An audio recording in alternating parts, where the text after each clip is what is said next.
This is how to make your kid more disciplined for their career in medicine. So I'm a medical student, I'm a second year, and I've used the following 2 tips extensively to really improve my own discipline. And on top of that, I've also coached several other high school, college, and medical students, and I've used these same tips with them, and we've all seen significant improvements in, all sorts of metrics like our grades as well as our overall discipline in medical school in general. So let's start with point 1, which is resetting expectations. So one of the first obstacles that a lot of kids face when it comes down to discipline with at least school-related stuff is they don't actually understand what hard work is or what is required in order to succeed. And so this hampers their progress or their ability to work quite a bit. In other words, if your kid doesn't understand that 2 to 4 hours a day, every day of concentrated work are necessary in order to pass medical school or in order to have the grades and extracurriculars necessary to get into a good medical school, they're going to have a much harder time actually putting in that much effort. So like I said, the reality of the situation is most kids can't actually work hard because they don't know what hard work is. And it's important to kind of set expectations as early as possible. So from my personal story, when I was in high school, I kind of had my first sort of B. It was the first moment in which I wasn't good enough at studying in order to succeed to the extent that was necessary. And following my first B, which was in a class called pre-calculus, I decided to try and work a bit harder. And in my mind, I was working pretty, intensely for my age.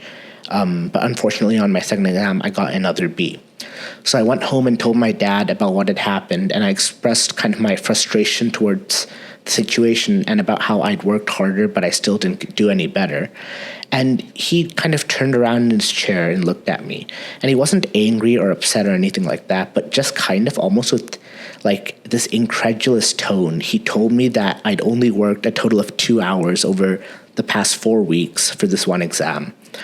And he said it in a way that wasn't demeaning, but it was almost as if he was shocked at my audacity to say I was working hard when in reality I was putting in close to no effort. Whereas from my perspective, I was putting in a lot of effort compared to what I was doing in the past. And that moment kind of planted a seed in my mind that maybe I wasn't doing as much work as I should be doing. And that kind of was one of my initial realizations as to the fact that I really needed to kind of up my game. Actually, earlier this year, I had another experience like that where I was working with a student who was a first-year medical student. And after kind of working on his study skills for a while, he told me about how he'd finally gotten up to studying for 2.5 or 2.7 hours a day on average. And he was very proud of that. And I had the same exact reaction my dad had to me saying something similar all those years ago, which was just this incredulous response of, oh, is that it? Because this student was at a point in his educational career where he couldn't be should not have been satisfied with 2.7 hours a day of work. And he later told me that he was a little bit taken aback by my reaction to that because he thought he was really putting in the hours and was disciplined. But my not mean, but sort of surprised reaction towards his towards what he said to me kind of helped him realize that he was still nowhere near where he needed to be. Now, if you're thinking that this is a good idea and it might help your kid and you're a parent, one thing I would be cautious of is just doing it the way, just going to your kid and being the person who's going to reset expectations for them. Because if your kid's anything like I was, they would not be very receptive to their parents giving this talk to them.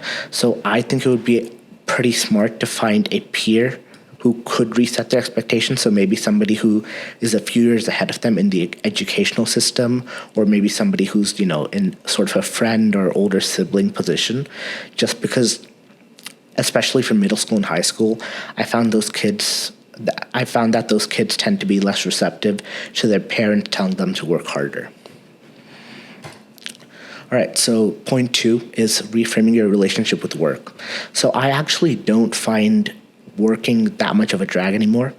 I don't necessarily look forward to it, but it's never something that I actually have to muster that much willpower to actually do. And that's because I've reframed my relationship with work to not be something so negative. And instead, I just see it as, almost a neutral force, no different than eating food or breathing or anything like that. And this is actually very doable. So most people I know actually reach some level of this by the time they get into medical school. But you can achieve it earlier if you do two key processes, which are conscious reflection plus cognitive reframing, and then potentially also motivational interviewing and coaching. So first, let's talk about conscious reflection and cognitive reframing. This is the idea that you can take something that is a negative sort of stimulus, such as, studying, and you can kind of minimize the negative aspects cognitively while focusing on the positive aspects in order to make it less painful.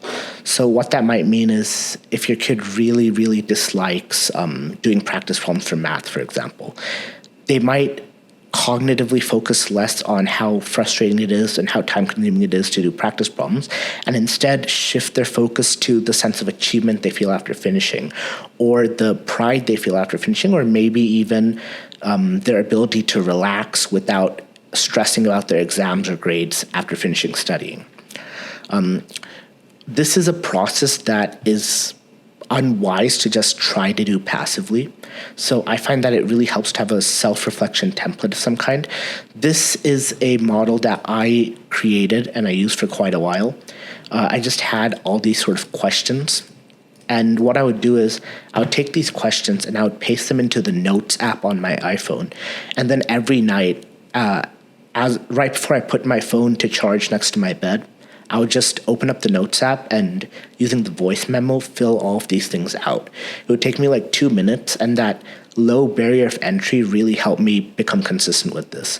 And when I was doing this consistently, I saw a meteoric rise in my discipline and, in my general ability to do well in school.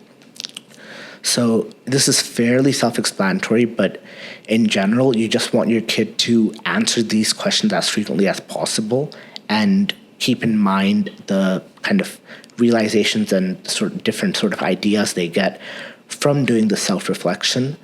And that should make them start that process of cognitive reframing and experimentation to ultimately become more disciplined and find work to be a less difficult task. Now, that is, like I said, that was one of the fastest periods of improvement for me. But doing this consistently is hard. And sometimes you do miss stuff. So another really powerful tool to augment or even, kind of be a primary tool in this process is motivational interviewing or coaching. This is something I both benefited from and I've offered. And if you're interested in that or any of the other study skill stuff I have, it's in the top link in the description. But basically, having another person kind of talk to your kid about why they find certain things difficult, or why they struggle with certain concepts can be really helpful for a couple reasons. The first thing is, especially if the person they're talking to is somebody who's, a few steps ahead of them on the path to medicine, they will have realizations that they can basically impart to your kid for free. In other words, if I was talking to somebody who was maybe in high school or college about work and discipline, and they were pre-med kind of like I would have already done all these steps for them, right? I've done this process hundreds of times, and I would have the realizations and ideas that they would naturally come to later on. It's just instead of them spending, months and months doing this consistently, trying to get those realizations, I would just tell it to them directly here. And then the second reason for that is a lot of times a different person can help us find different biases or issues within ourselves. So back when I kind of did this sort of motivational coaching, I didn't know this about myself, but I had a lot of knee-jerk negative reactions towards forms of discomfort or work. So, I didn't like doing work and I didn't like exerting myself. But that wasn't a fact that was inherently true. That was some conception I'd made about work, which wasn't something I had to hold on to. And working with the coach really helped me realize that. And in turn, I've helped a lot of students realize that about their own sort of, biases and problems. So these are the 2 points that really help me and many other students become much more disciplined and better at work. And hopefully it can help you as well. If you're interested in the study resources and skills I put together, they're in the top link in the description. So go check it out.